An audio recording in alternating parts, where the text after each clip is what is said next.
我哋夠人數亦都時間亦都到咗啦。Good morning, members. It's time for the meeting, and we have the quorum. Let's start the meeting now. 21年嘅 The agenda number 1, information papers issued since the last regular meeting. The Secretariat has already dispatched the papers to members. No objection will have regarded as passed. Item number 2, items for discussion at the next meeting. List of items for discussion that has already been tabled. The next regular meeting will be on the 24th of May this year, Monday, 10:45 a.m. The administration proposes to discuss the following 2 items. First, update on Hong Kong Disneyland Resort. And number 2, update on the Maritime and Aviation Training Fund. Now, will we discuss these 2 items? Okay. So we come to the agenda item number 3, the update on the development of the 3-runway system. We invite the Airport Authority representatives to join us. Those who wish to speak, please press the button. I'd like to remind you, if necessary, before you speak, you should declare your interests.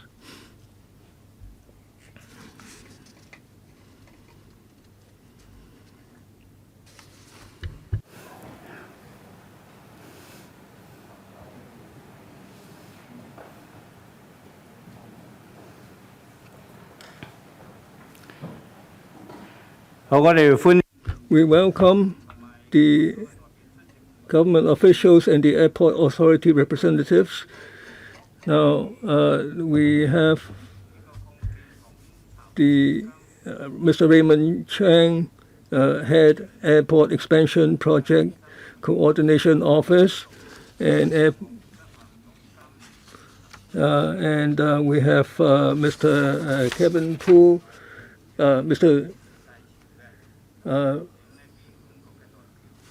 they will present a PowerPoint.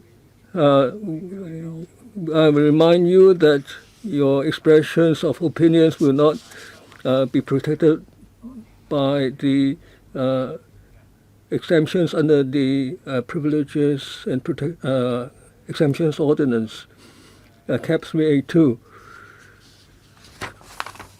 So we invite the administration to explain and brief to us.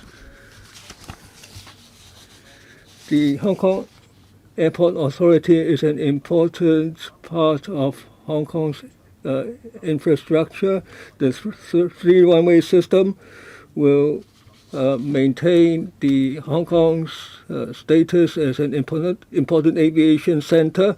The administration government will continue to support the Airport Authority taking forward the 3-runway system.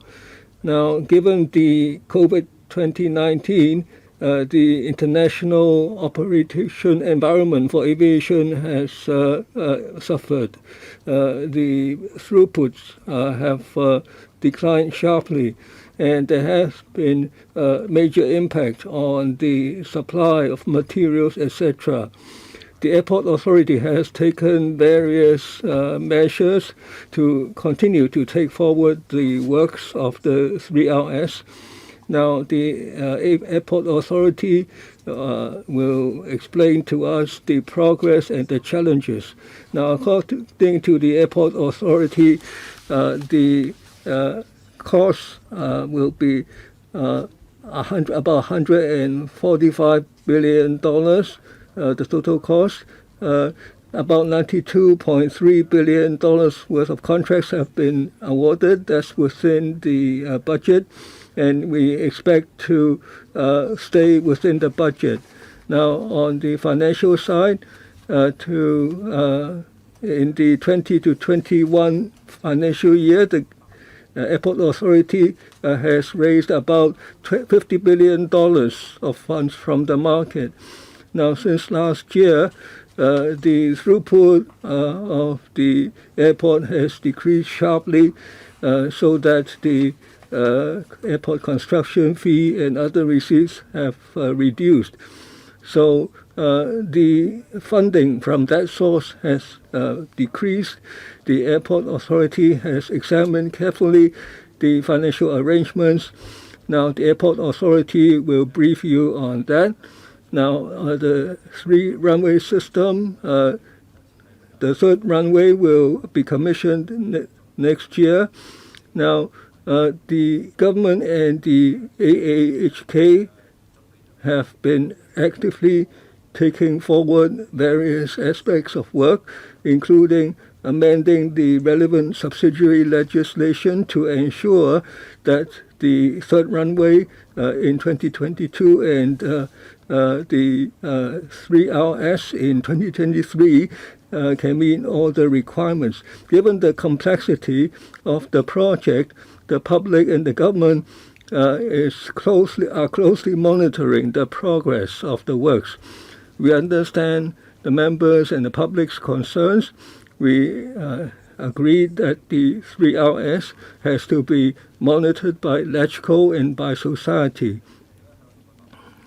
We will continue to report regularly to members the progress of the 3RS, and we will listen to your views.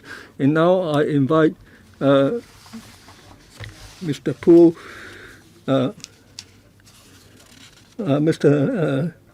the various officials to brief us on the latest progress. Mr. Poole. Hardly need remind members, of course, that the project is more than just a runway. It comprises a reclamation of some 650 hectares, the runway itself and all of the associated taxiways, the Terminal 2 concourse, APM and BHS systems linking that concourse back to the processing terminal at T2, which is opposite the existing T1. We have, despite the challenges of COVID, maintained progress, and we're very confident of achieving the original target dates of completion of the runway by 2022 and completion of the whole 3RS by the end of 2024. I'm pleased to say we are now somewhat halfway through the job.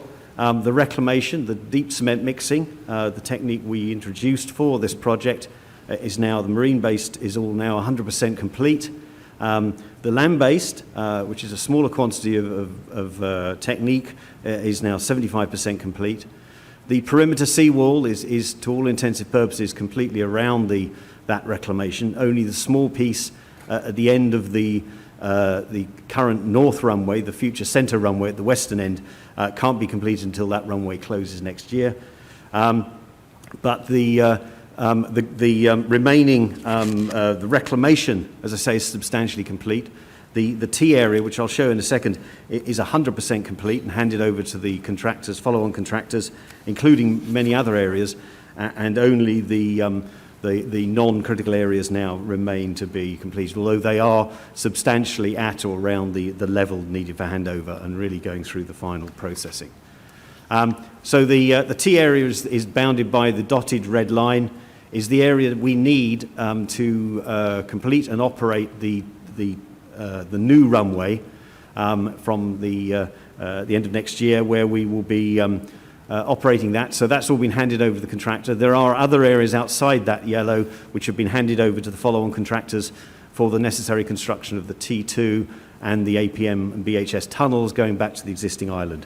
And you'll see those areas are now substantially handed over. The remaining blue areas will be handed over in phases.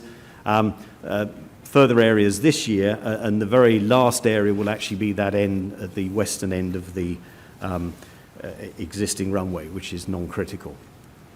So I think the best way to see it is actually to show some aerial photographs.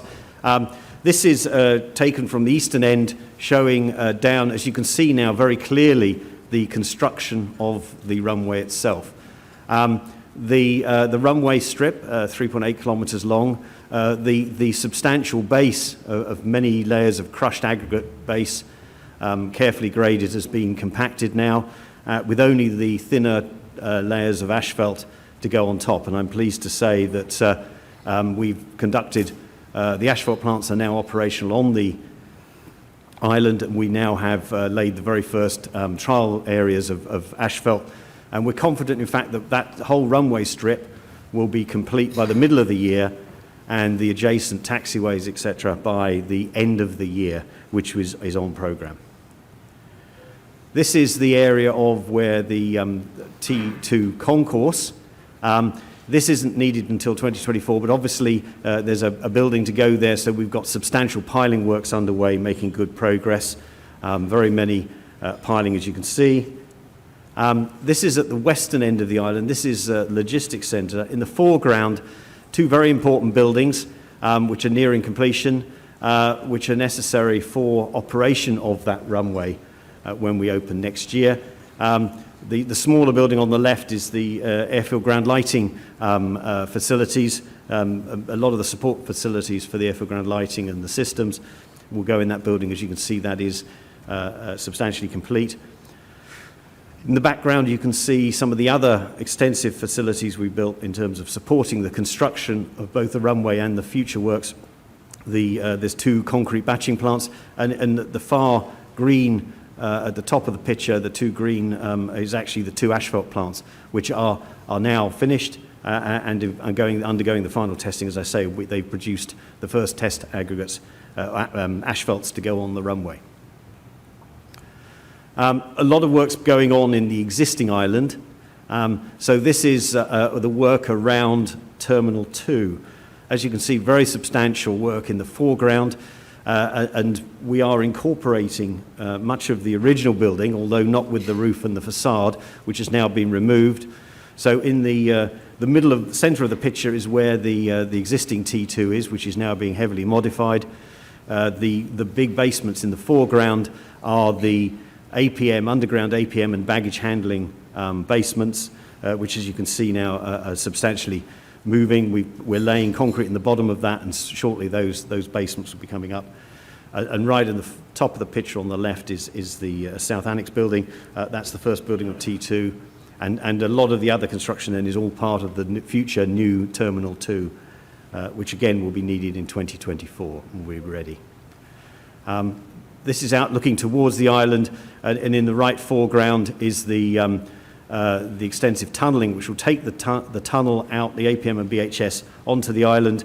And we're now in a position where we're ready to now tunnel underneath the Airport Express line, which is about in the centre of that picture. So we're moving very well with that. And of course, as I say, in terms of the runway 2022, there's a lot of preparatory work with all other stakeholders, including our operations people, to make sure that all of the necessary checks and balances are done before we're ready to open, as I say, in 2022. Environment, of course, is very important to us. We made a number of commitments in our EIA in terms of what we would do, and I'm pleased to say that we're living up to all those commitments. To both protect the environment in the reclamation process, which is now largely complete, of course, and then subsequent work. The two schemes there you'll see are two things, that initiatives we're taking. These are schemes we're looking at how we can enhance the biodiversity after we've finished. So we're looking at the very long seawall that we've got. We are incorporating a number of features that will promote the future health of the sea area, which of course will be surrounded by a marine park when we open it after 2024. And on the right, we're doing some trials on some pilot studies on reef balls to see whether we can also promote the biodiversity in the area. We also have funded two significant funds for the fishermen and for the academia, the marine enhancement funds. They've been funding a lot of, we put in a seed money of 400 million a few years ago, and I'm pleased to say that we've had a lot of good response. We've now approved $44 million in terms of a number of studies, looking at a wide range of aspects, both in helping the fishermen, but also in helping the local marine ecology, looking at things like the horseshoe crab, amongst other aspects in terms of obviously also looking at the Chinese white dolphin. So I'll just finish with, before handing over to my colleague Julian who'll handle the financial areas, just on the, this is a quick video just showing us from the drone to give you a better idea perhaps.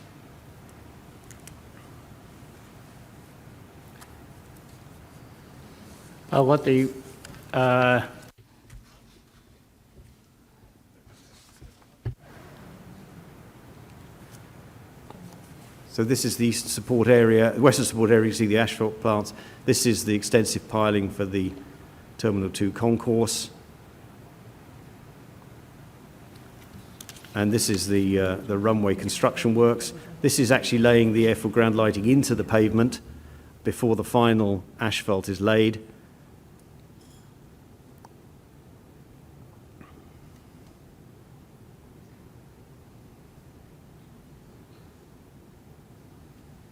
And there you can see a very clear view of the base that's now there, ready for the asphalt, the final layers of asphalt to go on top for the runway.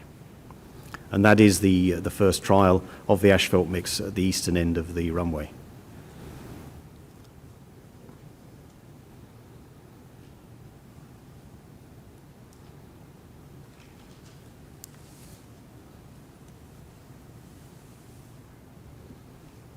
And there you can see the reclamation is complete.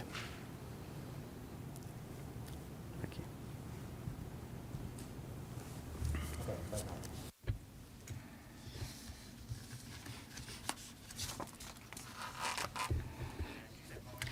Chairman, members, in explaining the financial arrangement of the 3RS, I'd like to recap. As we understand, under the COVID-19 situation, the throughput of the airport has been adversely affected very seriously. When preparing for the paper, we only have at hand the data of data from April 2020 to November 2021. So after that, we have made an update. After announcing the throughput of March in April, then we are able to have the most updated data now. In the 20 to 21 financial year, the throughput of the airport has decreased by 98.7%, and it's only about 835,000 passengers count. And within that period, the taking off and landing of flights have decreased by 67.9%. We anticipate that the situation will reverse to the pre-pandemic situation in 3 to 4 years. But as we understand, there are a lot of uncertainties ahead, including the development of the COVID-19 situation and also the inoculation program, etc. Well, since there is the continuing development of the pandemic, so the airport throughput is still being affected. As mentioned, the COVID-19 pandemic has unprecedented impact on the HKIA business. By September 2020, we have recorded the first deficit since the year 2000, and we also have rolled out different kind of measures to support the industry. So there are serious impact on our financial position.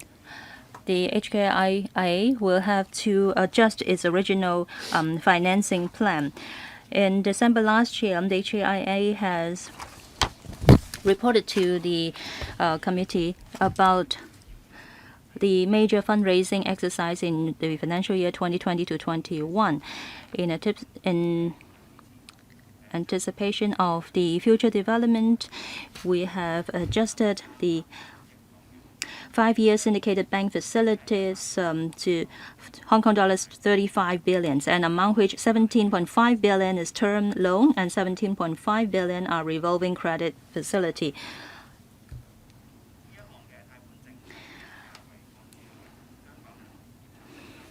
And it is HIBOR plus 82 percentage point, which is the lowest interest rate among the syndicated bank facilities loans. And also we have issued 8.2 billion Hong Kong dollars through private placements. And also we expect that the loan level will continue to increase in the coming years. So we would like to better control the situation in order to maintain some flexibility on our side, and also to ensure that we will have a diversified investors mix of our bonds. So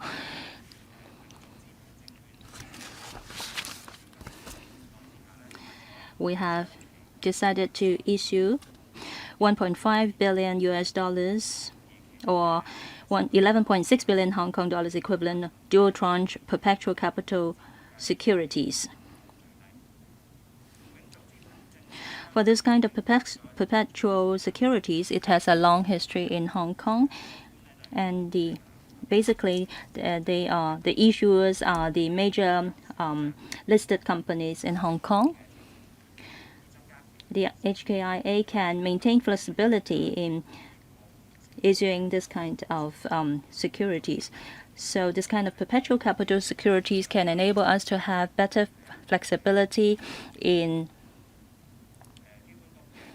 handling the debt ratio. And these can be accounted as equities.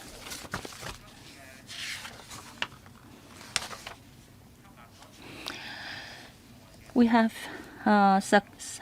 been successful in attracting investors in addition to the traditional institutional investors. It shows the market's confidence in AAHK, and we continue to leverage on our strong credit profile. We will continue to issue the 10-year term loan, which enjoys the lowest interest rate. And this is the first time that we have issued the bonds including U.S. investors. So we have been successful in including local and overseas investors. And we are very lucky to have completed this exercise before the raise of the U.S. interest rate.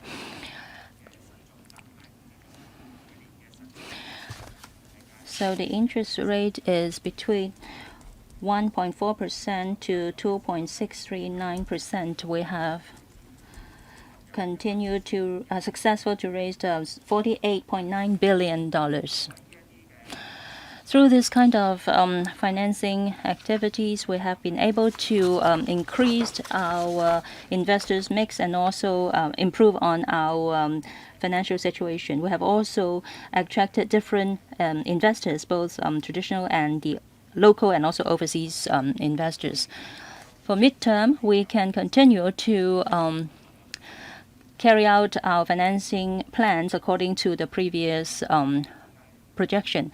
But then we expect that we will reach the maximum of our projected level in the midterm. In the last year, the rating bodies have lowered the credit rating of HKIA, but then, despite of that, Standard & Poor's has maintained to rate the HKIA as AA+.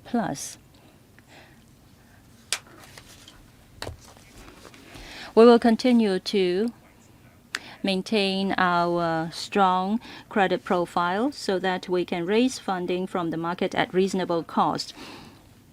We does not require any form of financial guarantees from the government in funding for the 3RS project.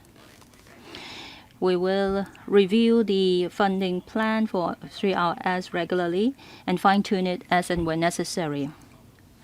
So the above is the report of the latest development of the 3RS project. Thank you very much for your introduction, and thanks for briefing us on the latest development of the project. We have 5 members who have pressed the button. In the interest of time, we will allot 4 minutes each. The first one, Dr. Lo Wai Kwang. Thank you, Chairman. I am a member of the board of the HKIA, of the HKAA. Of course, we are very concerned about the development of the 3RS, and people are concerned of whether the development plan has been hindered by the previous incidents. And of course, we all hope that the project can be completed as scheduled.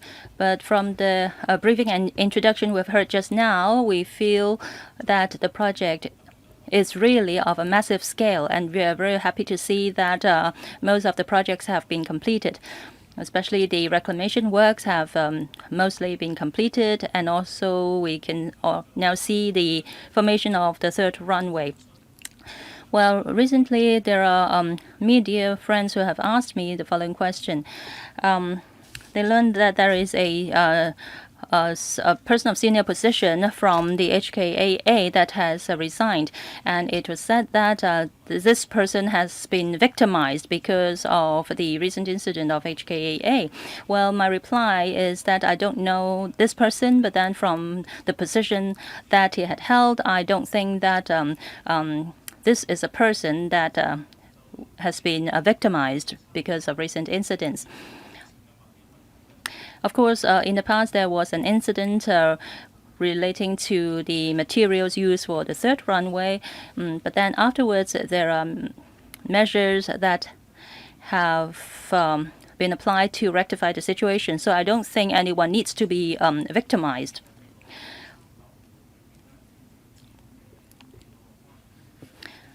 There are critical projects under the 3RS project. There might be some delays because of unforeseen situations. We understand that.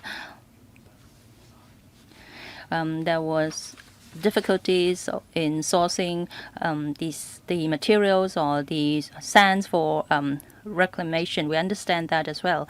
So we are very grateful that the people in charge of the project and also the colleagues have worked very hard in keeping the schedule of the works and projects, and we are happy to see that most of the work have been completed. Thank you. Any response for that, Chairman? Thank you for Dr. Loh's question.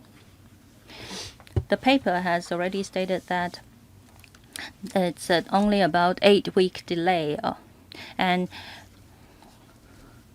we continue to maintain this target commissioning date of the commissioning of the third runway in 2022 and the completion of 3RS by 2024. So the overall schedule has not been delayed. There is, however, about 8 weeks. We are 8 weeks behind our original schedule. So we are working very hard to work on that. If I could just supplement that, of course, as Raymond's pointed out, is we are 8 weeks behind. I'm pleased to say that since we last reported that, it hasn't changed. Despite the challenges of COVID, we've managed to maintain progress. And what we are doing, of course, is focusing on the critical areas. And I mentioned one of them, the runway. As I say, we're very confident that we will achieve the surfacing of the runway itself by the middle of the year, and then by the whole the twin taxiways adjacent to it, as well as the runway, by the end of this year, which will be on the original program. So yes, we're working very hard. As to individual personnel, I think Dr. Loh is right. There are many people who work in a big project such as this, and they make a contribution and then leave. I can just confirm that that was the case. 主席，有咩補？ Well, Chairman, talking about this 8-week delay, it is, of course, very reasonable. It's not a big problem to a project of this scale, but we still hope that the people in charge of this project will try hard to catch up with the schedule. Well, in addition to keeping up with the schedule, I think the quality of the project is also of utmost importance. Well, as the question that I raised just now, it also shows the attention that the general public is paying to the project. Well, this is a good thing because people are looking at this project and they are very interested in, about this. So I think that it would be good if the electrical members can find the right time to visit the project, to go on site and take a look, and so that we can have a better understanding of the progress. So, of course, at the right time, I think we should arrange for an on-site visit. All right. Yes, I agree. We would try to arrange to that on-site visit of the electrical members. However, well, under the pandemic situation, I think we have to look for the right time. Next, Mr. Yu Shiwing. Thank you, Chairman.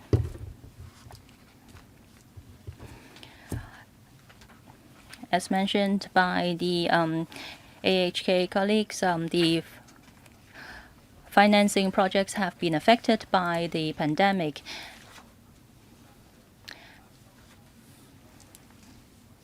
It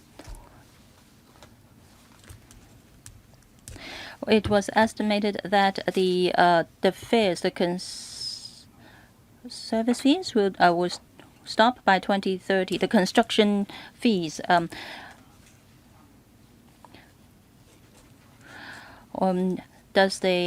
Has the AHK any estimate on when the this kind of fee can stop? Is it still by 2030, or will there be any adjustment to the charging of the fares? 關嗰個開支問題啦，And then on expenditure, 145 billion is not going to be exceeded. That's the promise. But now some tendering prices have reduced. So would the expenditure estimates be reduced? And if so, by how much? And the third question, now support for the industry. The government responded to my question. The AHK will extend the exemption and reduce the fees from airlines up to May 2021. That will soon expire. So how will you help the industry? Who will answer? I will invite the AHK to reply first. Thank you. Now on the ACF, airport construction fee, just now Mr. Yu clearly spoke about the difficulties faced by the AHK. We estimate that round about 2031 to 32 financial year, all the 3RS debt would be totally repaid. Now, if that repayment is on schedule, we will stop levying the ACF. But it's 10 years on, so given the pandemic, we might have to make adjustments. As for the amount of the ACF, we never expect or consider raising the ACF. Now on the third question, now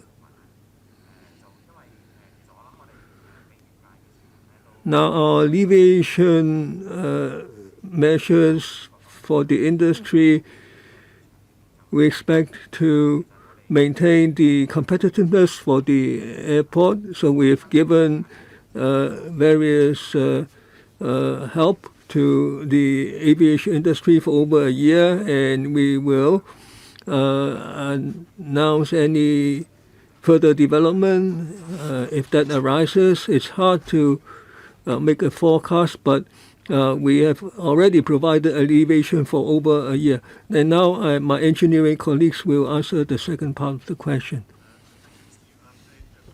Point you made about the budget, we are of course very keen to make sure that we deliver the project within the budget.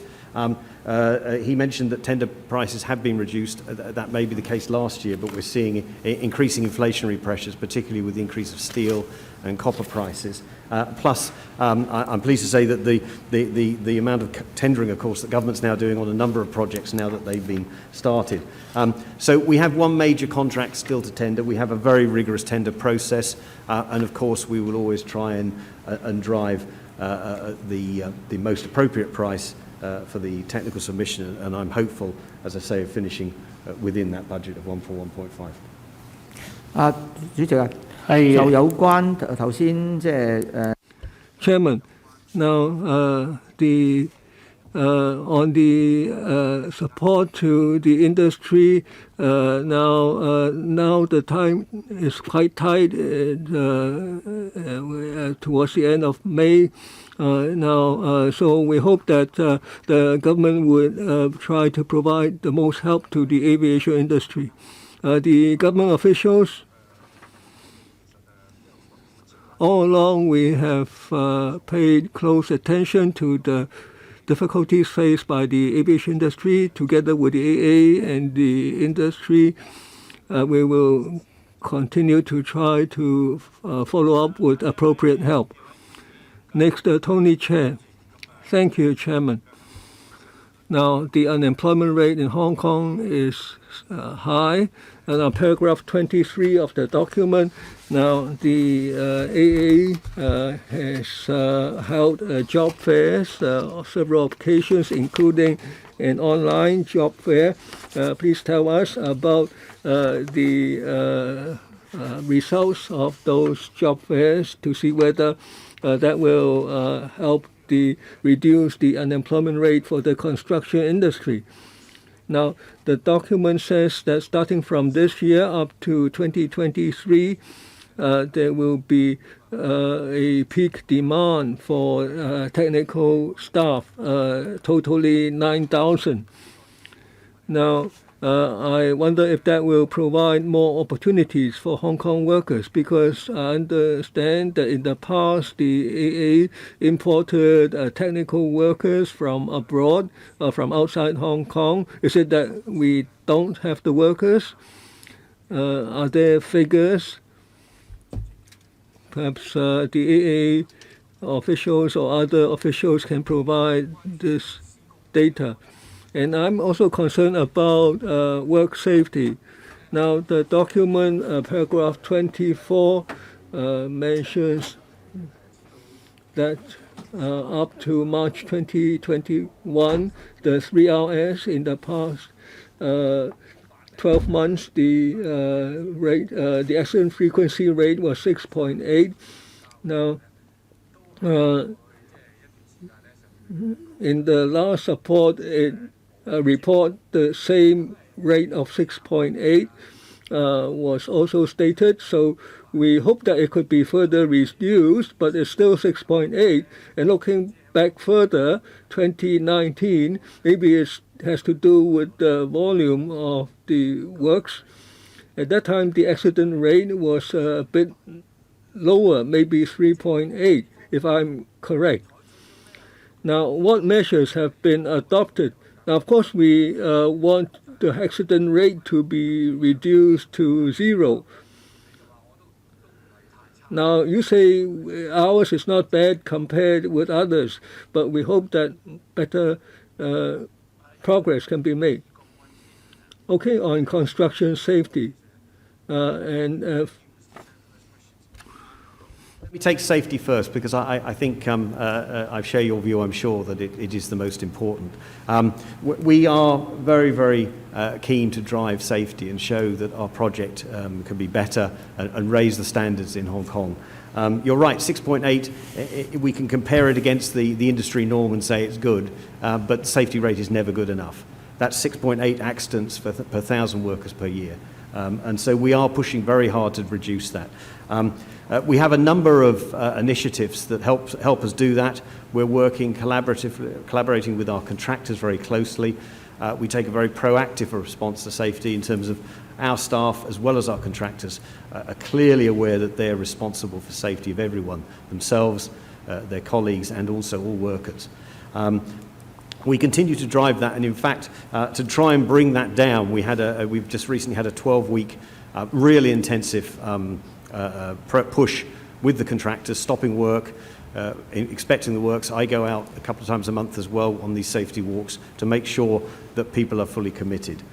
So I really do hope that we can show an improvement, and we are dedicated to do that. We have a number of facilities on the site as well that we hope will help drive that as we go forward.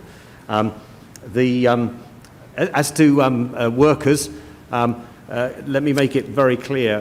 Our priority is to use labour in Hong Kong, in all of our workers. Unfortunately, you're right, we did import some labour at the beginning of the job. That was to address a particular shortfall. We were doing a lot of marine work then, and unfortunately, there just wasn't the number of people that we needed in Hong Kong with the requisite skills to do that. But it was a very precise element that we used. We went through the supplementary labour scheme, and we're very aware that that is not the preferred route, and therefore we will continue to push. And as you said, it's difficult with COVID to do these job fairs. We did a very successful one online. We talked to the unions as well, get them to distribute to their members our job vacancies. And we're very committed in the community. We've already held in shopping malls in Sham Shui Po and Lok Fu, and later this year we hope to do another job fair in Tuen Mun with the COVID, if it allows. But we will continue, as I say, to prioritise jobs locally. 之前我一樣嘢啫，係即係嗰 Now, on safety, even though they stress that they adopted measures, we hope to see the results. Now, in the coming 2 years, I believe the volume of works will reach a peak. So, I don't want us to be complacent with the 6.8 figure. 係啊。 Next, Mr. Luk Chung Hong. Thank you, Chairman. Now, the AA, Mr. Pu, he admitted that importing labor is not ideal. Now, my concern is that, same as many members, starting in 2021, the works are now entering a peak, and 2023, that will be the absolute peak. At that time, 9,000 technical workers will have to be participating in non-aviation infrastructural facilities. Can the AA promise that it will not import labor on a large scale, or in fact will it reduce that to zero? Because the unemployment rate in the construction industry is very serious right now, as Mr. Chair referred to. We hope that we can absorb as many as local construction personnel. If you expect that certain types of work may need short-term training programs, can you provide the training now, maybe up to a year, so that you won't say, oh, we don't have enough, we have to import. Now, importing labor carries certain risks and difficulties. Now, my second question on the bonds. There is a 5 billion bonds to the public, issued to the public. Now, the scheme originally it was in 2020 a 3-year interest rate. Now, why is it delayed to 2021? Many members of the public don't understand, because given the pandemic, even though some people suffered economically, but in the investment market, many people sought stable investment returns. So why was it delayed? Now, finally, I'd like to ask, now, page 9 of that document, it mentioned that given the sharp decline in aviation throughput, the surplus has reduced sharply and there was less ACF received. So the funding for the 3RS will be reduced in the next 3 years. Now, how much is the effect? How much is the gap? Now, will you have to amend the plan to complete the work, or do you have to find new sources of funds? All right, about labor situation. Labour, let me restate, it is not our intention to import labour. It certainly is our intention to work and to make those jobs in Hong Kong in the construction industry. As you say, we anticipate in 2022, 2023, we will peak at 9,000 skilled workers.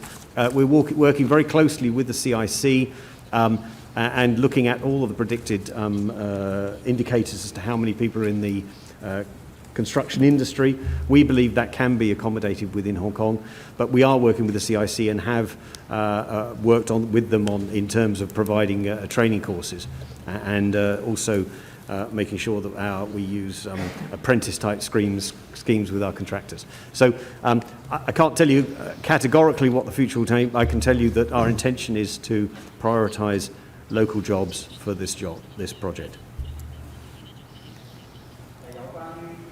有關於呢個 Regarding the retail bond, of course, in issuing retail bonds, the intention is that there is a healthy interaction between the people of Hong Kong and AHK in the project. We plan to issue retail bonds. But then, as we understand, with the outbreak of COVID-19 and a lot of other factors, we had to make some adjustments. So retail bond is still part of our plan in financing. It is still our financing plan. When the situation eases and when people regain confidence in the aviation industry, we will then start issuing retail bond. We, of course, hope that the people of Hong Kong can have this kind of healthy interaction with AHK under the 3RS project. Regarding the other question, that is the overall financing plan. Actually, first, we plan to raise funds externally. Second is from the surplus, operation surplus. And third is the construction fees. Regarding the operation surplus and the construction fee ACF, well, the situation has been dire in the recent years. So we have to rely more heavily on raising funds externally. For doing financing plans externally, of course, we have to look at the ratio, the debt ratio, and also we have to look at our own situation and the capital cash flow. And up to now, we believe that it is still all right. We will adjust the situation accordingly.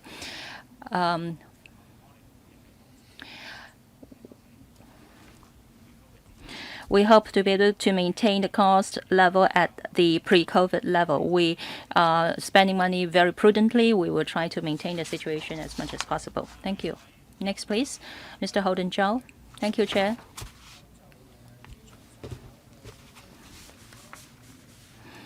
For the 3RS project, despite of the impact of COVID-19, I think that the 8-week delay is relatively minor, and it is it should be under control. Of course, we hope that the project will not be heavily affected by the pandemic. But after hearing the report of the progress, I am happy to hear that there is only 8-week delay. So I also understand that the aviation industry has been very hard hit by the pandemic. So for the operation surplus and also the ACF, these have been adversely affected. This is also understandable. We hope that we can make use of the low interest situation and try to raise funds through issuing loans. So this is the right way to go about doing it. As we all know, the overall situation of the aviation industry has been very serious.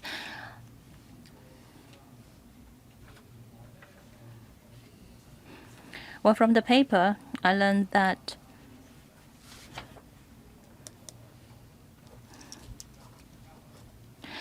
the AHK plan to increase about 20 billions of issuing an addition of 20 billions of bonds. So the overall cost, I think I'm glad to hear that you try to maintain the overall cost. But I'd like to know, after issuing the bonds,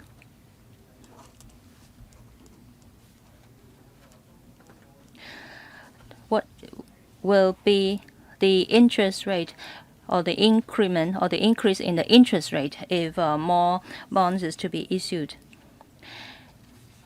And it was first planned that all the repayment will be completed by 2030. Of course, we understand the situation has changed, so you might have to adjust this repayment period. If that is so, how long will that be?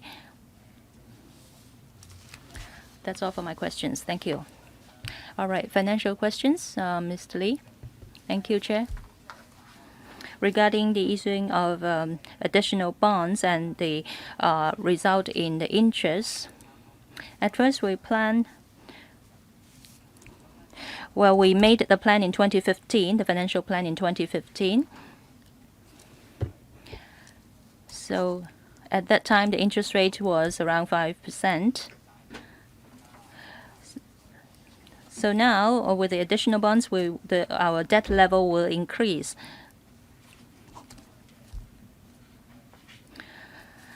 The interest rate ranges from 1.6 to 2.7, depending on the term, the duration of the bond. So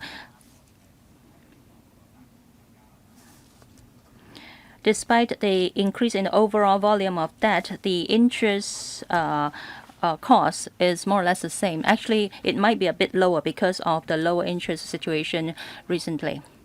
And the other question regarding when do we plan to stop charging the ACF?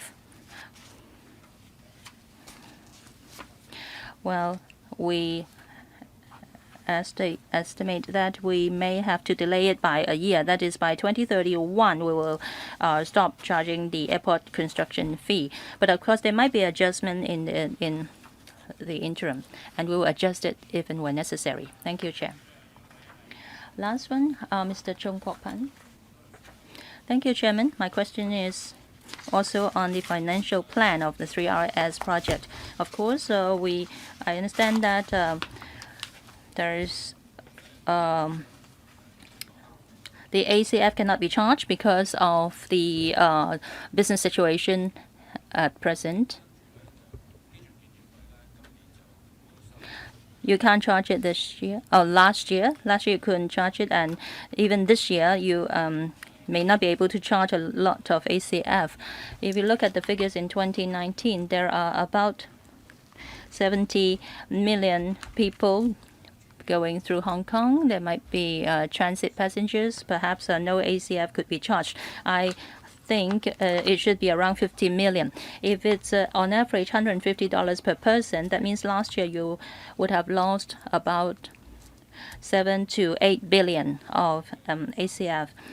So if you expect that you could only resume the normal level in 3 to 4 years, so that means you will lose over about 200 billion of ACF because you could not charge ACF in these coming years.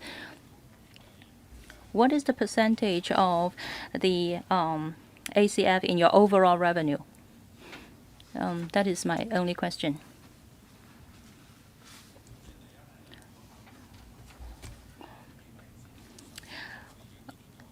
You have a drop of 98% of the passenger and cargo flow, so you could not charge the ACF. So how would it affect your overall revenue, overall income?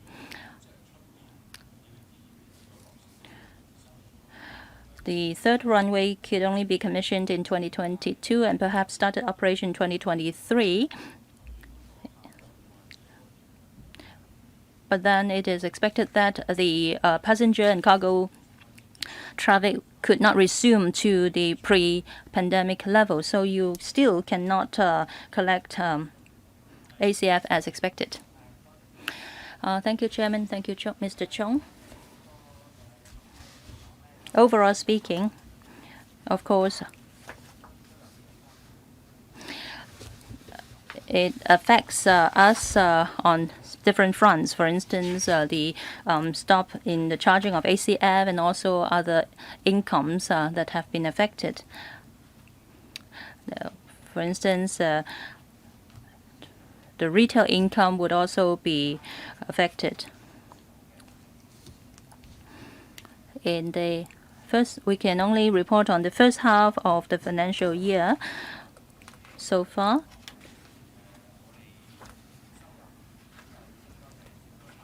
Our income has dropped by over 60%.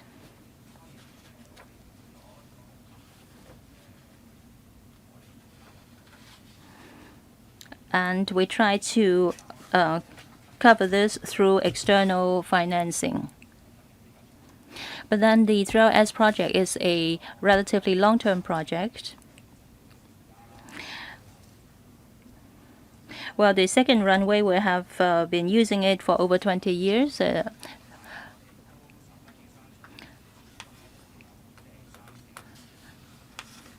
But then we are confident that we will be able to resume to the normal situation by 3 to 4 or at most 5 years. And we believe that the third runway will be very important to the aviation industry in Hong Kong. So in the short term, yes, of course, we are facing difficulties and challenges. But after the commissioning of the 3S project, we are confident that our investment could be paid back. Chairman, Mr. Lee just now mentioned that there is a drop of over 50 to 60% of revenue. How much would that be if there is a drop of 50 to 60% of income? Well, let me put it this way. Overall speaking, before the pandemic situation, our operating revenue was about 12 billion Hong Kong dollars.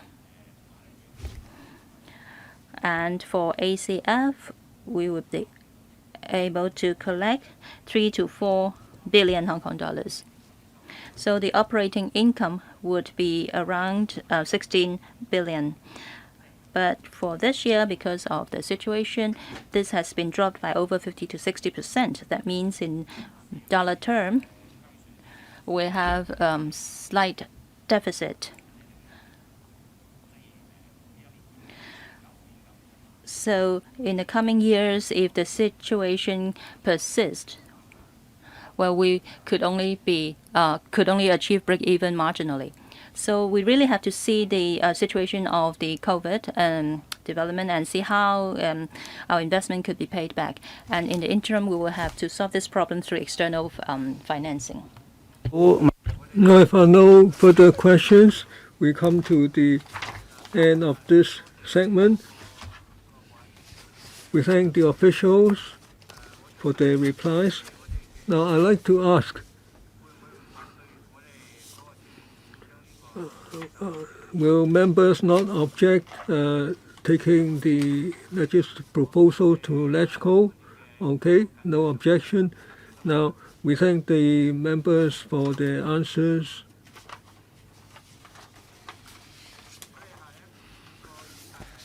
Next item of agenda, upgrading of facilities of the Hong Kong Wetland Park.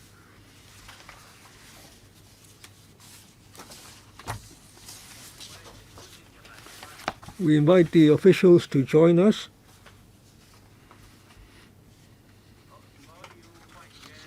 Those who wish to speak, please press the speaking button.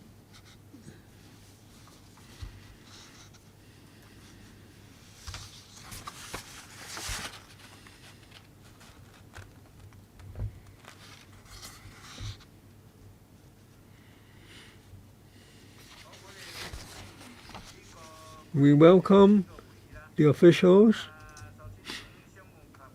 We invite Dr. Bernard Chen, Undersecretary for Commerce and Economic Development, to brief us with the PowerPoint. Thank you. Good morning. I joined the director of AFC to seek members' views and your support. Now, the wetland park has operated for close to 15 years. We continue upgrading the exhibits, but many components are now hard to find, so our maintenance is difficult. Now, the touchscreen facility and multimedia technology 15 years ago are deficient in the quality of the screen showings and so on. So we have to add some facilities to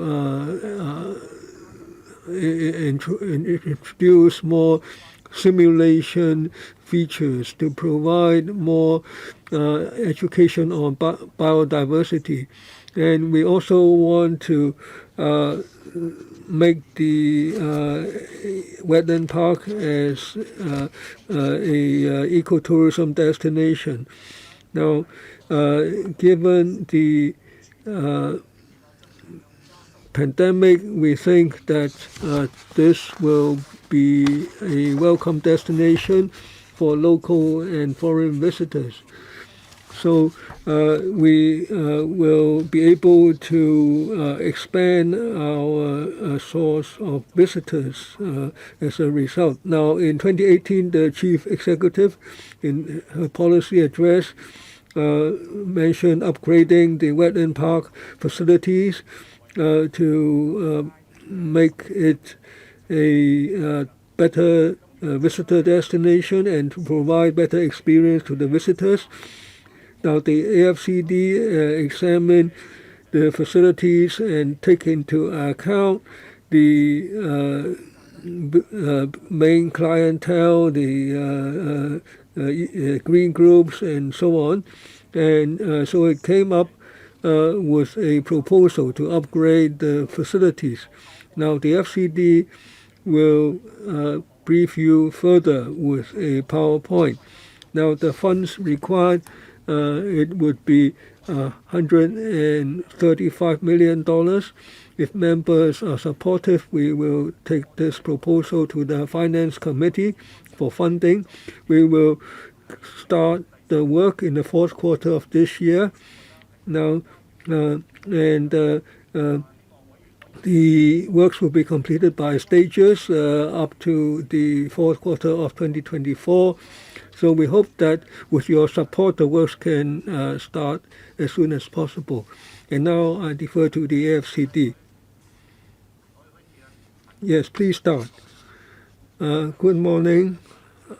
I will brief you on upgrading the facilities of the wetland park, the initial design concepts. Now, there are two aspects. First, updating and designing the facilities and permanent exhibitions contents of the themed exhibition galleries, and then secondly, improving visitor facilities. Now, we propose that at the entry plaza, we will update the visitor facilities.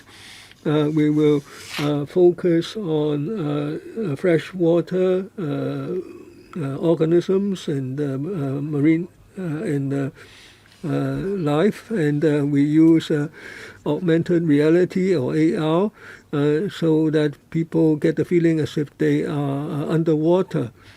Now, when you enter the visitor center, we propose that at the atrium there will be interactive visitor planning kiosk, and there will be commemorative stamps and exhibits. And the two existing galleries, living wetlands, and living wetlands will be joined, will be combined as one. We will brief let people know about the mangroves and so on, and then they will can go upstream to explore the streams wetland system. And then we will have a water cycle game and in the nighttime wetlands noise production game. The visitors can make the use of the facilities to create noises of nighttime wetland life. And we propose to there's a two-story wetlands adventure gallery, and we will make that into two galleries: Amazing Journeys and the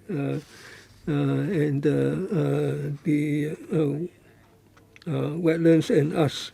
Now, some of the exhibits in the galleries will be in the form of multimedia and digital presentation to increase the interaction between visitors and exhibits. Now, at another gallery, we will brief people about, we will let people know about human culture. Now that the visitors can use 3D technology to explore the operation of fish ponds. Now in this gallery we will use interactive technology to tell people about the cultural heritage such as fish ponds over the years. And with exhibits we let people learn how to preserve and treasure the wetland resources. And then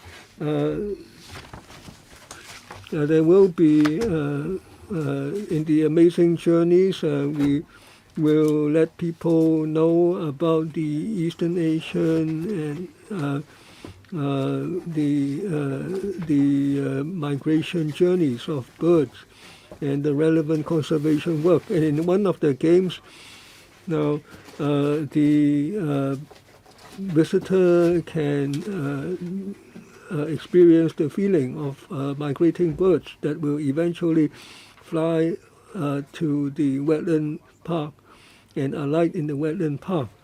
And people will learn about the different categories of birds. Now in our viewing galleries we will provide a parent-child working space. Now the indoor play area will be remodeled into a mangrove adventure area. There will be areas for infants, and there will be a simulation of rising tide. There will be a two-story mud stretch slide so that the children can explore the ecology in the wetlands. And then finally, in the outdoor wetland reserve, we plan to redesign the signage, including the maps and the interpretation panels and so on, so that the visitors can enjoy the visit more. This is the end of my briefing. We thank you for your attention.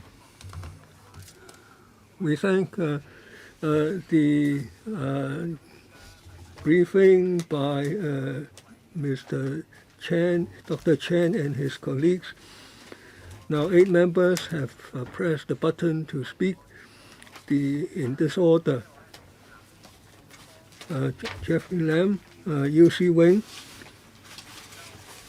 Holden CHOW, Luk Chung Hong, Stephen Ho, Split Quat, Yik Chi Meng, Tony Chair, altogether 8 members. So 3 minutes each, given the tight schedule, 3 minutes including answer. Mr. Lam. Now, the wetland park is a very good destination. When you enter the park, you see different types of birds, reptiles, and so on. Now, when the climate changes, we see groups of birds migrating from the northern side, northern part of the globe, and then they return to the north. So it's worth a while to support the park. The government proposes to use $135 billion to update the Tinshui White Wetland Park. Now, it hopes that the works will be completed in stages by fourth quarter of 2024. Now, actually, there are not too many work projects involved. Why does it take over 3 years? Now, talking about wetlands, there are examples elsewhere. Now, for the wetlands buffer areas, there too you can strike a balance between development and conservation. Thus, the government has a complete, holistic, and consistent policy on conservation of wetlands. Is there room for easing on the controls? Let me speak briefly before the director supplements. Now, we thank Mr. Lam for his comments. We agree. Our whole scheme involves a tendering process, and we expect that by the third quarter of next year, and then in the next 18 months up to the end of 2024, that will be the period for completion. Totally. Now, why is it that the projects take so long? Because in the preliminary stage, we have to examine carefully the scope of improvement, and we will consult different stakeholders. And then in the process, we have to redesign all the exhibits. And our target is to keep the park open during the process. So all the galleries will be updated at different times. And in the meantime, the visitors can continue to enjoy our facilities. Now, on the buffer areas, can you answer briefly, please? Now, on the wetland buffer areas, now there are certain planning guidelines. Now, right now, in the wetland buffer areas, now, if it's a matter of development, it's not that it's not allowed, but proof has to be provided that the impact on the wetlands would be acceptable. Now, the planning stage would be where this would be carefully monitored. Now, you see, Wing, the wetland parks are unique to Hong Kong, the wetlands. Now, but there are only over 1,000 visitors. So the attraction is gradually being reduced.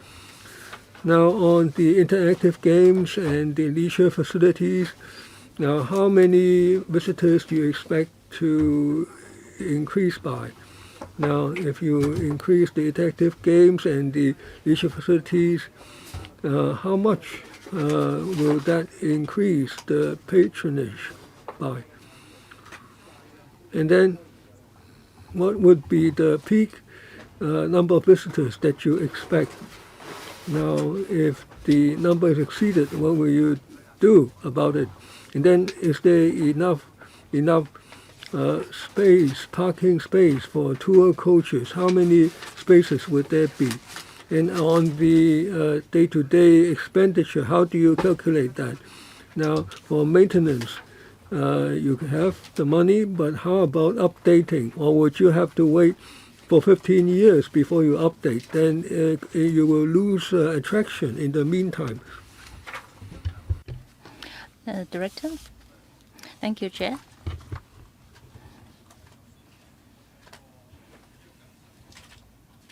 First of all, in updating the exhibits and also the facilities, well, actually, both have been in use for over 15 years.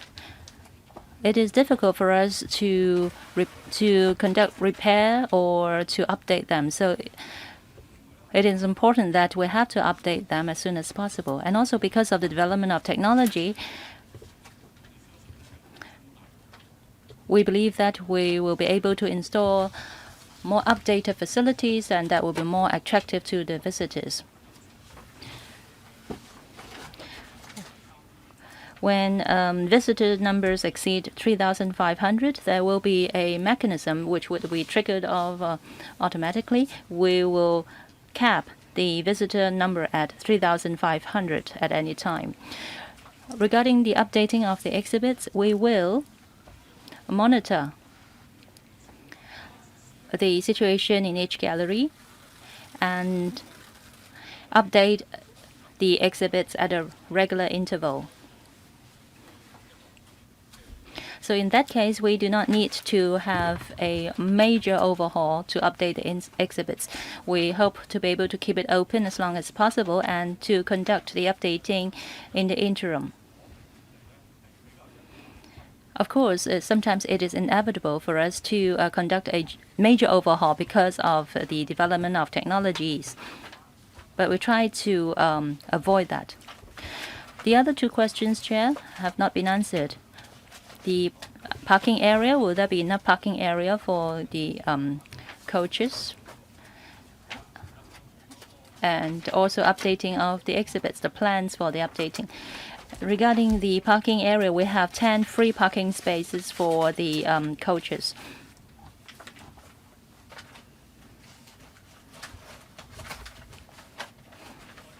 Thank you, Chairman.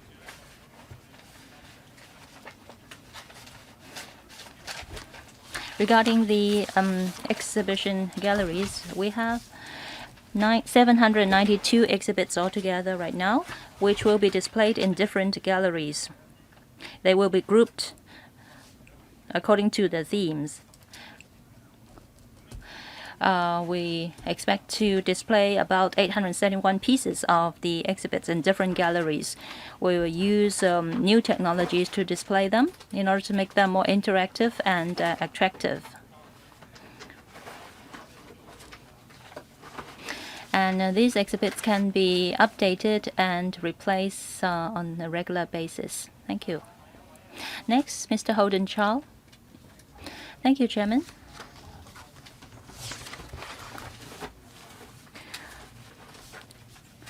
The Hong Kong Wetland Park is very important. But then it is also quite dated, and the facilities, many of the facilities have been outdated.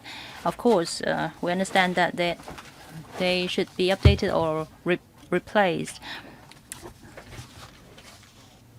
On the paper, it states that there will be upgrading of facilities, for instance, the visitors park, the entrance plaza, atrium, and so forth. And you expect to have to spend $135 million for the overall project, but then there is no breakdown. I'd like to know the breakdown of this total amount, $135 million. Would there be any for the consultants? I understand that very often government projects, most of the cost or much of the cost will go to a consultancy fee. I'd like to know whether there will be consultancy fee in this $135 million of cost.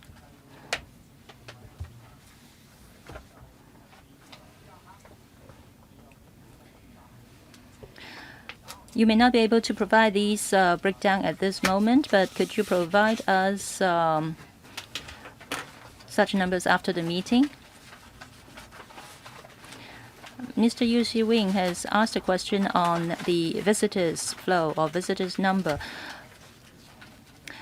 You mentioned that when the number reaches 3,500, you will have a mechanism to control the visitors' number. When the new facilities are installed, of course, you'd like to attract more visitors. Will you perhaps relax this cap a little bit so as to raise it to more than 3,500? Because it is possible that the park will attract more than 3,500 visitors per day after it is upgraded. Let me answer your second question first, and the first part will be answered by my colleague.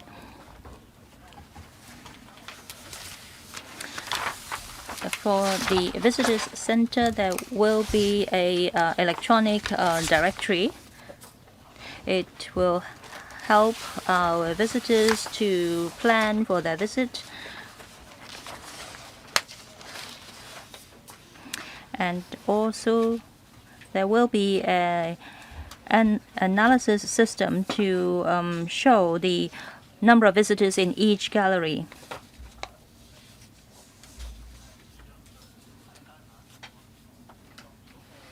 Director, please be brief. Yes, regarding the $135 million of cost, it comprises of 4 parts. First, the cost for design and preparatory work, it's around 10 million. Second, to work on the exhibits and the facilities, that will cost 26 to 27 million.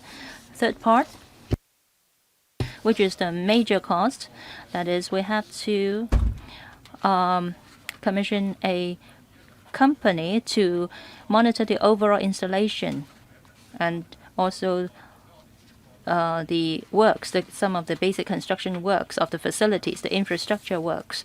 This will cost about 86 million. And the last part is maintenance and contingency fee. That will be around 12 million. So all added together, it accounts to 135 million. Thank you, Chair. Next, Mr. Luk Chung-hong. Thank you, Chair. The Hong Kong Wetland Park, well, actually, it's very close to where I'm living now. So I visit it every year, in fact. I've been there many, many times, and I'm very familiar with the place. Yes, I agree that the exhibits should be upgraded now because it has not been replaced or upgraded for a long time. I think the way of presentation of the park, it's a problem. We are actually, government is promoting arts tech. I'd like to ask how this could be applied in the HKWP. How much new technology, for instance, AR or this kind of technologies will be adopted in the presentation of your exhibits. And also during the tendering process, how can you make sure that the contractors are in line with what you're thinking, that is to make use of art tech to present the exhibits? Or adopt a creative and innovative ways. And for the diagrams, the pictures that you've shown us just now, are they produced by a contractor or were they produced in-house? My point is, how are you going to encourage the contractors to adopt a more innovative approach in redesigning the exhibitions and the galleries? So I hope that your money could be well spent. Because the wetland park, it's a very located in a very nice environment. So I really hope that you can have some mechanism in place so as to encourage the contractors to be more innovative and also to attract more new contractors into this project. Different mindset to encourage innovation. Who would like to take this question? Yes, Dr. Leung. Thank you, Mr. Luk, for your question.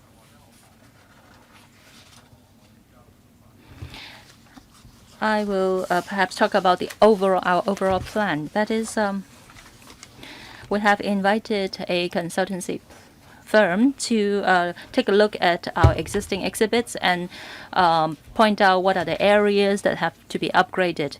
We will also consult different stakeholders. We have actually talked with people from the education sector, tourism industry, and also visitors and different stakeholders. We have gathered their views, and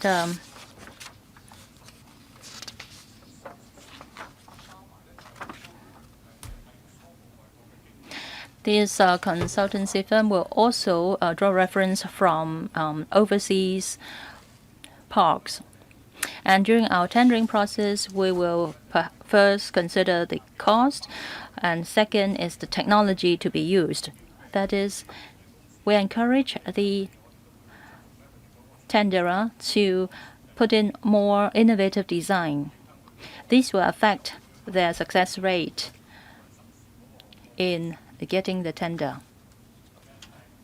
Thank you. Next, Mr. Ho Chun-yin, Stephen Ho. Thank you, Chair. I understand that we are running out of time. I hope that the government can answer my questions briefly. First, what do you expect as the visitors' counts, the changes in visitor counts? Mr. Luk Chung Hong said he lives nearby, but I know that a lot of student groups visit the Hong Kong Wetland Park.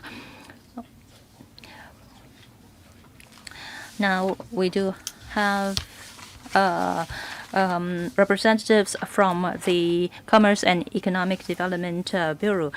Well, I've been to the Wetland Park 2 or 3 times in the past, but I remember that the entrance fee is around $30. That means they have not increased the entrance fee for a long time.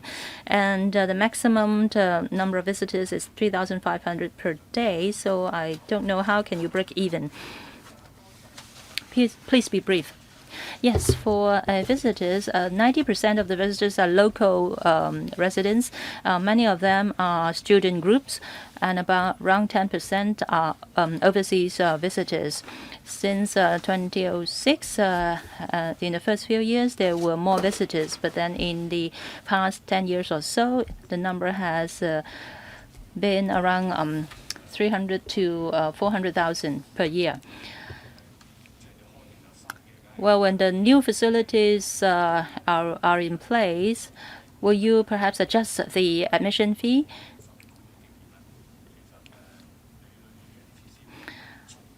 Well, there are some space that are open for rent. Some of them, like the showroom, it's about 300, 400 per hour. Will you adjust this kind of fees in the future? Regarding admission fees, we have been reviewing the situation regularly.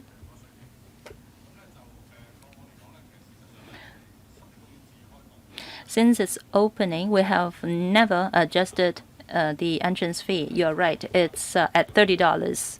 And there are concessions for the elderly visitors as well. So after upgrading, we will review the situation. But then this is a very special district, so the adjustment of the entrance fee cannot be made too frequently. We have to follow the regulations. I understand. I'm not saying that it should adjust or up its admission fee. I'm just saying that there are some space that are for rent. Some of them is $140 per hour, some $150. So I don't know whether they have plans for adjusting this kind of rental fees. And what about the usage rate of these spaces?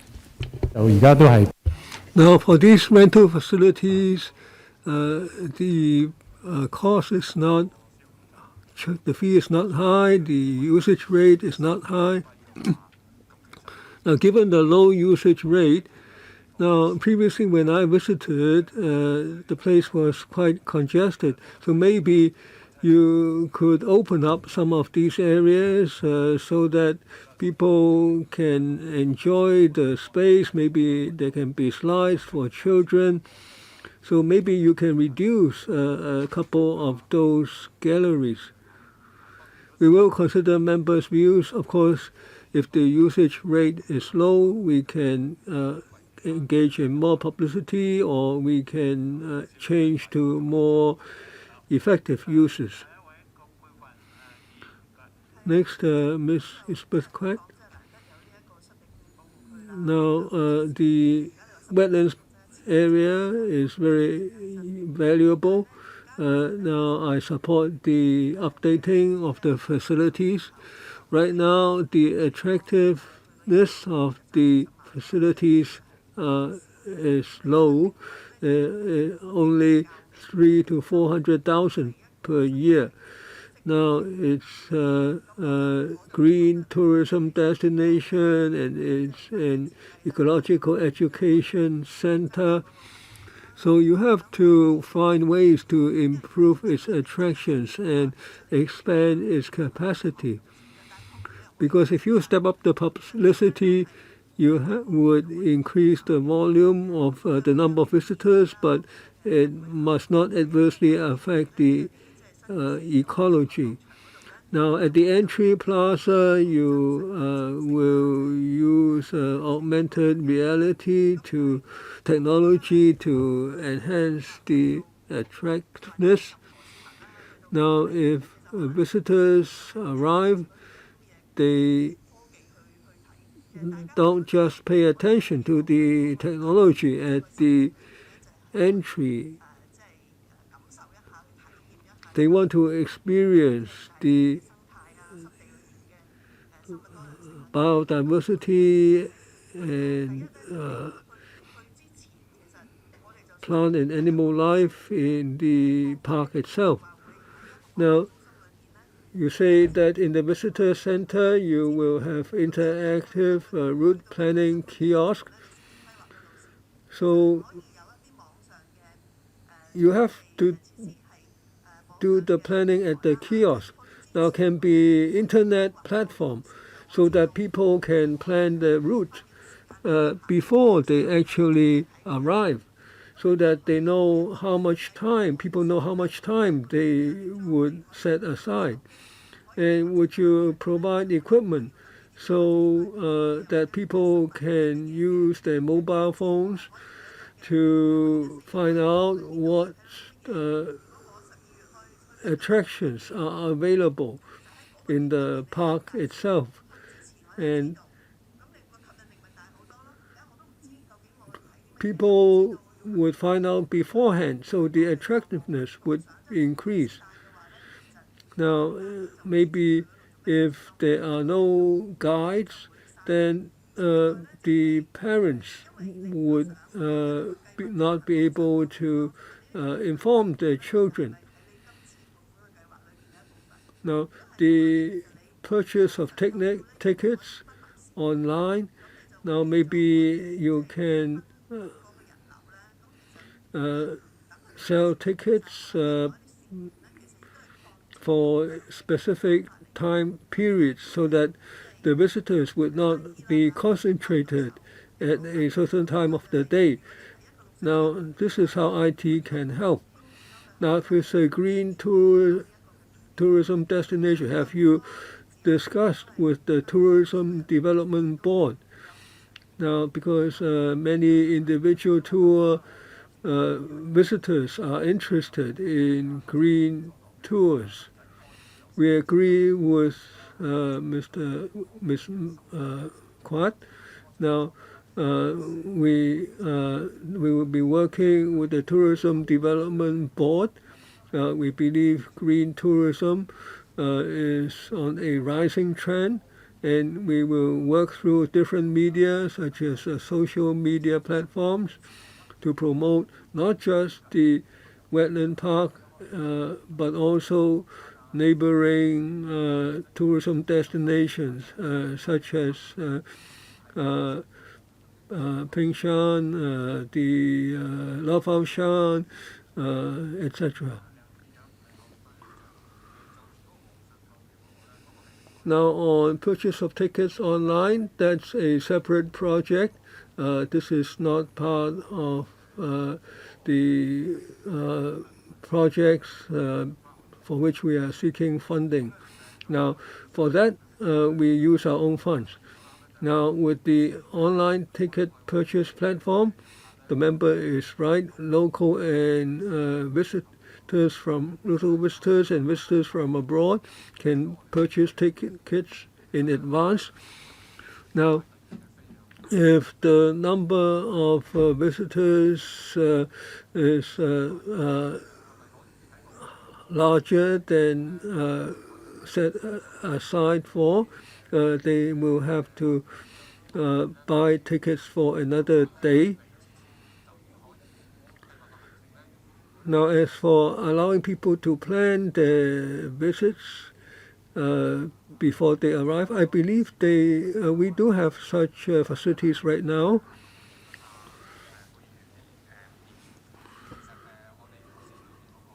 Yes, in our interactive tour planning kiosks, there will be programs that will be placed online in the future.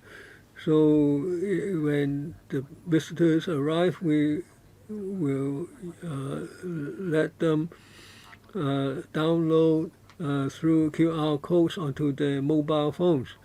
And then they will be aware of what attractions are available as they move along in the park. When would these online planning facilities be available? Now, if funding is received, we will redesign the exhibits and then we will offer that planning facility at the same time. So that has to wait till your new facilities are completed. If it's online purchase of tickets, it will be available earlier. Will you stop the purchase when the number of visitors exceed 3,500 per day? Yes, people can purchase tickets for different periods of the day. Now, as for planning of the routes, now that will have to wait for the improvement facilities to be completed. Now, we expect that to be at the end of 2024. Yik Chi Meng. First, I welcome the government using multimedia technology to make the contents of the exhibits more attractive. Now, the wetland park is quite far away. I drove there, and then I found the queue was long. After waiting a while, I asked the security guards. They say you can park 200 yards or so away. On that day, it was raining. And then I found that if the rain is heavy, there is no rain shelter. Now, maybe you can provide more rain shelters in the future. That is quite simple. Now, the director said that there will be controls on visitor traffic. Now, maybe you can develop an app so that after people have reserved online, now if the available parking is full, then we've been told that there are parking facilities in neighboring housing estates. Now, people may not be familiar with those parking facilities. Now, maybe those housing estate management officers can provide information to the visitors so that they know how many parking spaces are available. And then the visitors can also do some shopping at those shopping arcades or malls there. Now, if the information is provided through apps, I think that would be a big help to visitors. We thank Mr. Yik for his suggestion when we are at our route planning kiosks. I think we can, we do have the capacity to provide this function. We thank the member for his view. Now, are there rain shelters after one has parked his car? Now we will discuss with the departments concerned. Now, because this is outside the country park. Now, as for how information can be enhanced on the apps, through apps online, so that people can find parking spaces and then walk back to the country park. Now, this information can be put on our website, and we can cooperate with neighboring housing estates so that there is more signage for people to walk over to the park after parking their car. Now, what I mean is, if I see that the parking spaces are full at the park, now how would I know where to go for parking nearby? Now, we can provide the information online, so if the parking spaces are full, we can certainly provide information on where people can park nearby. Finally, Tony checked. Now, the park is now almost 15 years old. I think people will not object to the upgrading of the facilities. Members have offered different views. Now, the Undersecretary has said that the positioning has to be clear. Now, because that will let your promotion to be more targeted. Now, you're mainly targeting local visitors. Now, I think you have room for improvement in respect of education on conservation. I have two questions. Now, we are spending over $100 million, and we have been told how the money will be spent. However, little seems to have been said on the commercial elements of these endeavors. Now, what would be the weighting, the commercial element of the commercial elements? For instance, you provide catering facilities.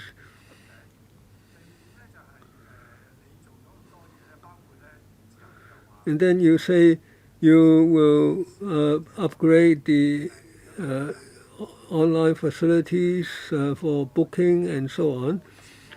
Now, what will be the impact on your operating costs? Thank you, Mr. Chair, for your question. We will work with the tourism board to see how we could enhance the attractiveness of our park to the visitors. The positioning of the park is very special. We have a dual positioning. First, it is for education to nature, a gateway to nature education, and second, it is an eco and green tourism facilities. Well, of course, we do have a cafeteria and gift shop inside the park, and when condition permits, for instance, for gift shops, we will try to have some in-house design products for the visitors' keepsake. For the cafeteria, and we actually will contract out for operators outside to operate and provide services there. But then we'll make sure that they will work in line with our thoughts. What about operating expenses? Any other questions? Well, he has not answered my question on the operating expenses. Chairman, regarding the upgrade of our website, no, it's the operating expenses of the entire park. I see. All right, right now it's about 66 million per year operating expenses. Well, when we have more facilities in the future and when the exhibits are upgraded, the daily operation costs may have to be adjusted upward. But then we haven't worked on that yet. We don't have a very specific budget on that yet. Well, you expect to increase that, right? Well, if necessary, we will adjust it internally. We will try to deploy our internal resources to cover the expenses. But I believe that it will not be increased drastically because we have spent most of the money on will be spent on maintenance and repair. So in the future, when we have new galleries and new exhibits, the maintenance costs may be lowered. Thank you very much. Thank you, Dr. Chen and his team, for attending the meeting. What question? Yes, you have a question? Yes. I hope that some of the answers could be provided in written form. For instance, the rental spaces inside the park, and also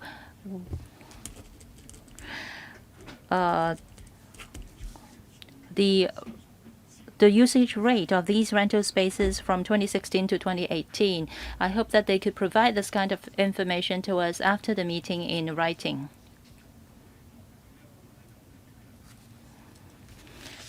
Because I think the usage rate has been low, and I hope that they can provide us with this information before the paper is submitted to the Finance Committee. All right. Usage rate, the most important of all. Yes, Chairman. Point taken. Thank you very much. Do members object to putting the paper to the Finance Committee of the LegCo? No objection.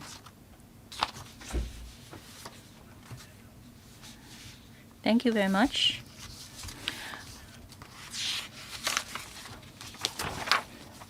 We're running out of time, so I think we have to extend the meeting by 15 minutes in order to cover the last item on the agenda, all right? Extension for 15 minutes. Thank you.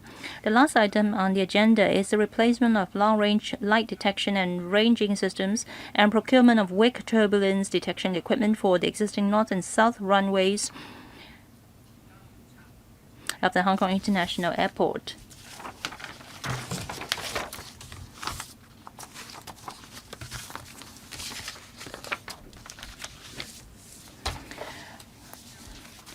We welcome the Deputy Secretary for Commerce and Economic Development, Commerce and Industry, and his team.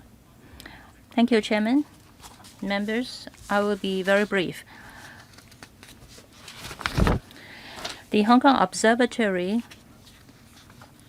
provide service with quality weather service, and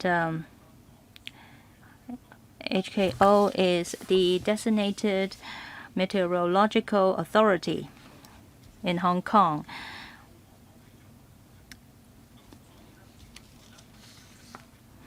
So the HKO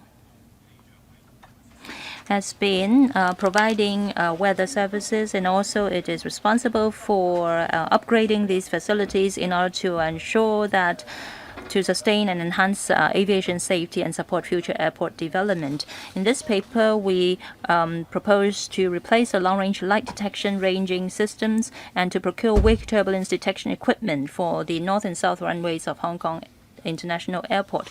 These are two very important facilities, and in the paper we have made an introduction on the reasons, the background, and the justifications for procuring these two pieces of important equipment. And We'd like to replace the existing long-range light detection and ranging systems, and also to procure a new wake turbulence detection equipment. With the members' support, we plan to apply for funding from the Finance Committee of the LegCo in the middle of this year. And if approval is obtained, we will go ahead with the procurement right away. And the project will be completed in phases by the end of 2024. These two facilities and equipment are very important to the International Airport of Hong Kong, and it is crucial in supporting the future development of the Hong Kong airport. I'd like to invite my colleagues to give you further details. Ms. Lau, please. Thank you, Chairman. I'm very pleased to have this opportunity to introduce to you our proposal. The first is to replace a long-range light detection and radar systems, LIDAR, the LIDAR system.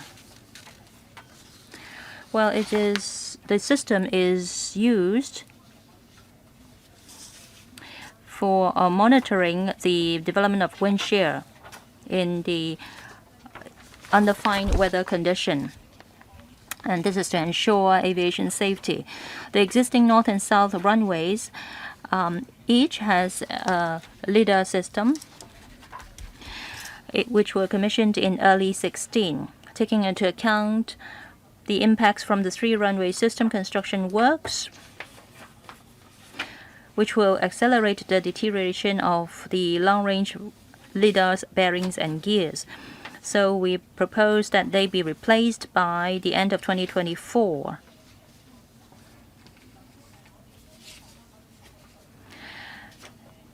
We also hope to adopt latest technologies in order to improve quality of weather data collected by HKO. We also hope that this will simplify the maintenance and repair process.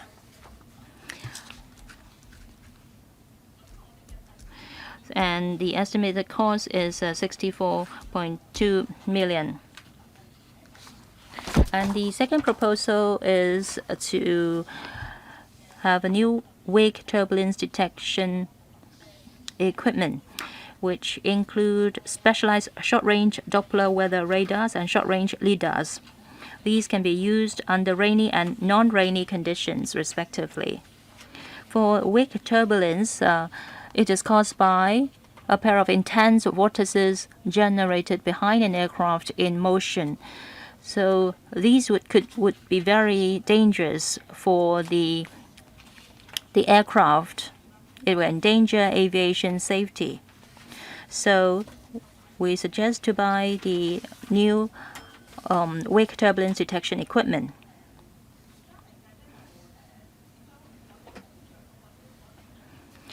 Well, at present, we have the wake turbulence separation minima in order to ensure that the aircrafts during takeoff, en route, and landing will not be affected by the wake turbulence. But then it will affect the throughput of the runway. The dissipation of the turbulence will be affected by the weather condition. So with the new system or new equipment in place, we hope that this situation could be improved, and we will be able to better support HKIA's future efforts in implementing weather-dependent wake turbulence separation minima standards and manage air traffic demand and airport capacity more effectively. And the cost will be about $37 million. We hope to have the support of members. All right. 3 members have pressed the button to speak. The first one is Mr. Look Chung Hong. Thank you, Chairman.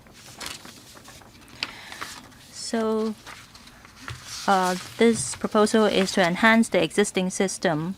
You have 4 minutes, including the answer. Okay, thanks, Chairman. For the north and south runways, there is already a LiDAR system on each runway. So the new one will be the short-range system and also the specialized short-range Doppler weather radars. And that is to monitor wake turbulence under rainy and non-rainy conditions. So what about the existing systems on the two runways? It was commissioned in 2016, and after just a few years, you mentioned that because of the attrition rate caused by the construction of the third runway, I don't understand why it will accelerate the attrition of the equipment, and also it is such a expensive equipment.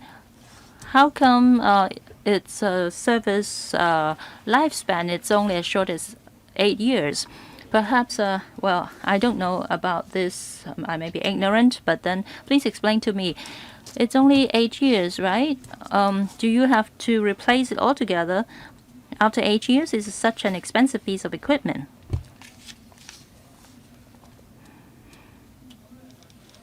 Could you perhaps enlighten us on this? Second question, on para 9, it's mentioned that according to the user pay principle, costs will be recovered fully from the AAHK through service charges. So how many years do you think the break-even could be achieved? And also, are you going to plow it back to the Treasury or the HKO account? And also in procurement, will you consider the impact of the international situation in your procurement? Well, because of the situation, there might be some Western countries, of course, including USA, that might have sort of restriction on selling this kind of equipment to Hong Kong or to China, and Hong Kong included. So what if you have bought a piece of very expensive equipment and a few years down you will not be able to procure its spare parts, or maintenance could not follow through? Have you considered this kind of factors? All right, different kind of risks. Let me take the question, and I'll see if my colleague would supplement later. Regarding the lifespan, the service lifespan of the equipment, why is it as short as 8 years? On para 4, we have stated the reason. Well, because for LiDAR, usually the service lifespan is 10 years.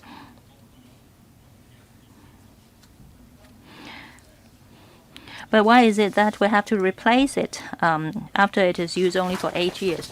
It's because of the use of this system. Every time it has to change its, it has to rotate its bearing, and then it has to change tilts and rotate. And because of the construction of the third runway, there are the dust and also construction waste in the area. So that is why it has affected the performance of the LiDAR system. And we have to ensure the aviation safety, and that is the reason why we like to have it replaced at this point.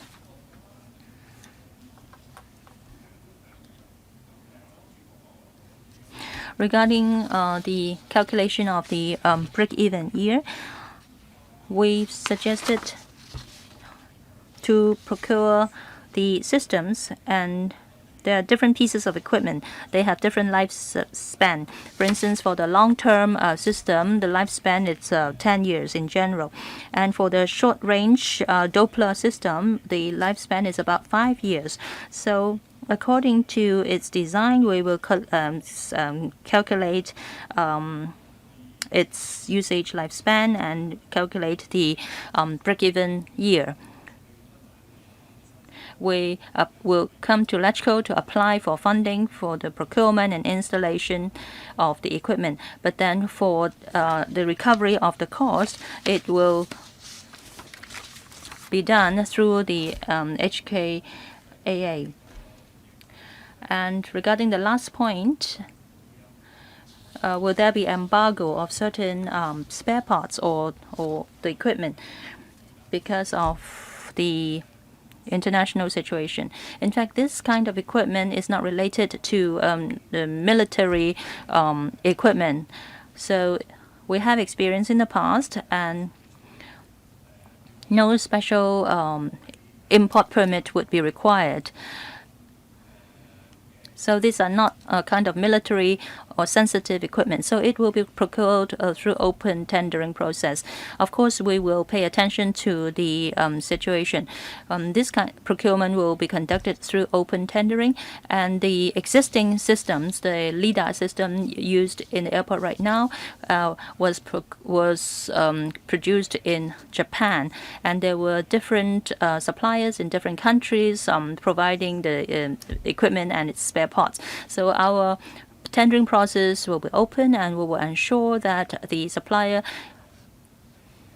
is able to deliver the equipment to Hong Kong and also produce and also have follow-up maintenance services. 其實我都想 Mr. Tony Chair, I'd like to follow up on some of Mr. Luk's questions. First, the two existing long-range LiDARs, the lifespan has been reduced by 2 years because of the 3RS, three-one-way system, the dust from the construction. Now, is it possible to adopt measures to reduce that impact? Now, this morning, we talked about the 3RS, the commissioning will be in 2024.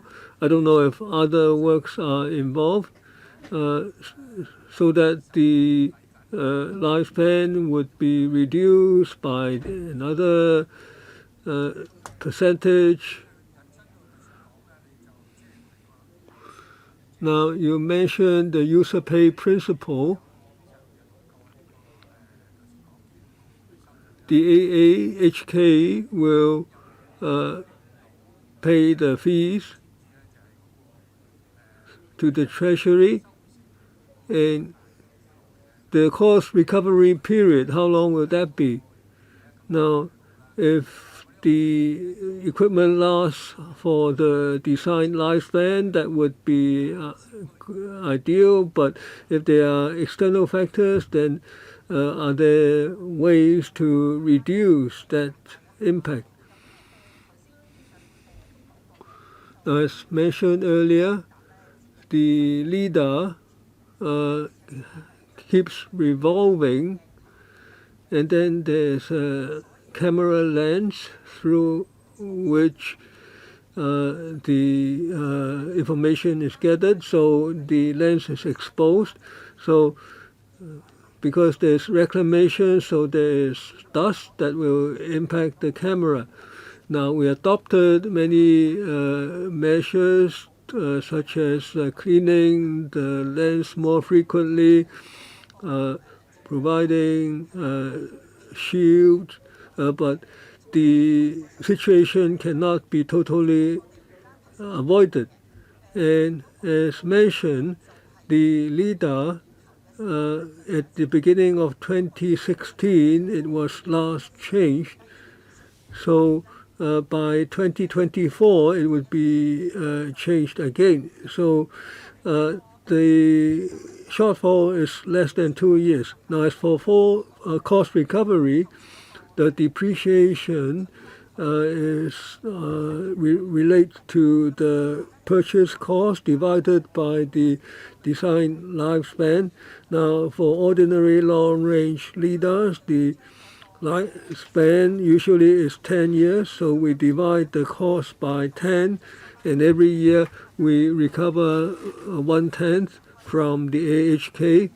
And we also take into account non-recurrent costs. So the lifespan is reduced to 8 to 9 years, so we have to accept that. Now, my concern is after 2024, when you have the new equipment, and then when works are implemented. Now, are there measures that you can take other than those you mentioned, such as cleaning more frequently. Now, if it's a user pay principle, maybe the calculation would be affected. Now, there are always many projects at the airport. Now, but unless the scope is as large as reclamation for the 3RS, otherwise the impact from the works is modest. Now, previously, the LIDAR lasted for over 10 years. So if it's just building construction of buildings, the impact on the LIDAR would be very minor. Lastly, Stephen Ho. Now, this project is in two parts. First, the LIDAR, the updating, in fact, that's replacing it. And then secondly, the wake turbulence monitoring system. Now, first on LIDAR, now Mr. Look asked a very good question about the U.S. embargo. And the Deputy Secretary said that it is not on the list for military or strategic materials list. But the West keeps striking at us. Now, they can change their mind and impose restrictions at any time. And it's not just the U.S. You say you can buy these components in many countries. But if you know, the U.S. has a strong influence on other countries, such as Japan or the EU. So if there are even if there are other suppliers, now we have to consider the safety issue when the international groups of countries are certain international groups of countries are concerned. So Huawei is an example. So please consider holistically if our motherland can supply the components, that would be good. Now, if we have a system with a lifespan of 10 years and yet you replace it in 8 years, now have you asked the Environmental Protection Department? Now, what impact would such works have on other equipment? And then you say that the AHK will fully repay the cost. Now, I also I am on the AHK board. Now, I don't know where you would use the LIDAR. Now, there are also civil aviation airports in Hong Kong. Now, is it being used at the Chek Lap Kok Airport only? So it's mainly about risks. We thank Mr. Ho for his question. We will closely monitor the international situation. Now,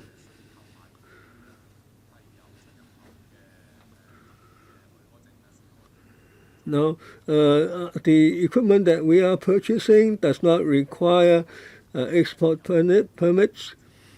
Now, a lot of the equipment can be sourced from various countries. So we will closely monitor the situation to ensure that the equipment procured does arrive in Hong Kong. Now, you say you will do it in the tendering process. Suppose that they don't allow the laser equipment to be exported to Hong Kong, then will you penalize the company that tendered the equipment.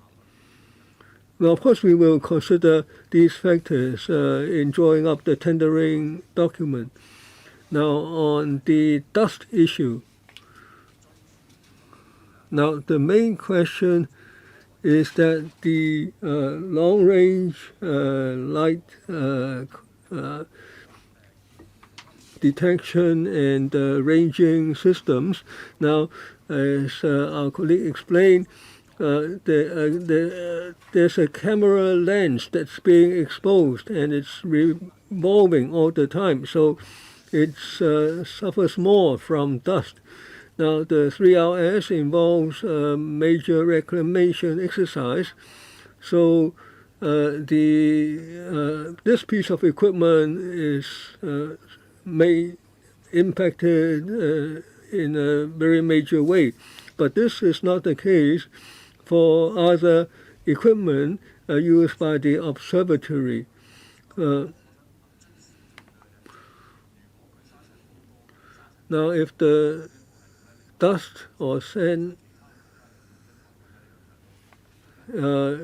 is a serious problem, then how about in Middle East, where there is more sandstorm? Will the lifespan of the equipment be shorter there too? Have you studied that, or are you just relying on the claims of the consultant companies? Now, the document said that the Hong Kong International Airport is the first in the world to use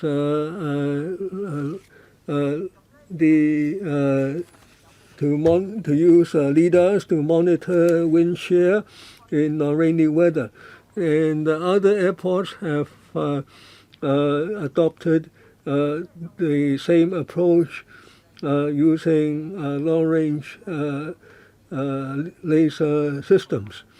Now, we are not aware of Middle Eastern countries using lidars to monitor wind shear. Now, long-range lidars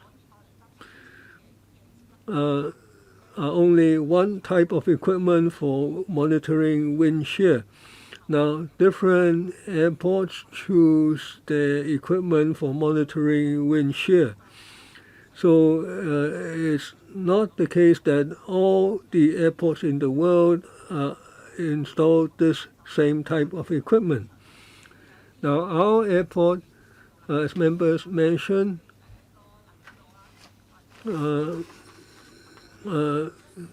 have concerns about visibility and air pollution. We have equipment for monitoring such phenomena, so such as visibility and so on. Now, but these equipment, they have camera lenses. They do not revolve, and we apply various measures to ensure that the lifespan is not reduced. Now, the laser radar, it's a very precise piece of equipment. So if its bearings and gear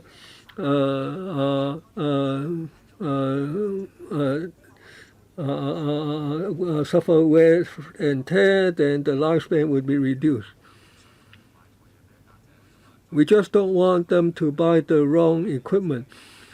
Now, you purchased the equipment. You were the first in 2016.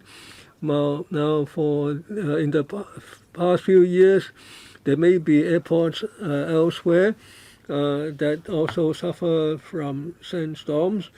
So we just want you to be aware of this. Maybe if you have further information, please supply that in writing. We will do that.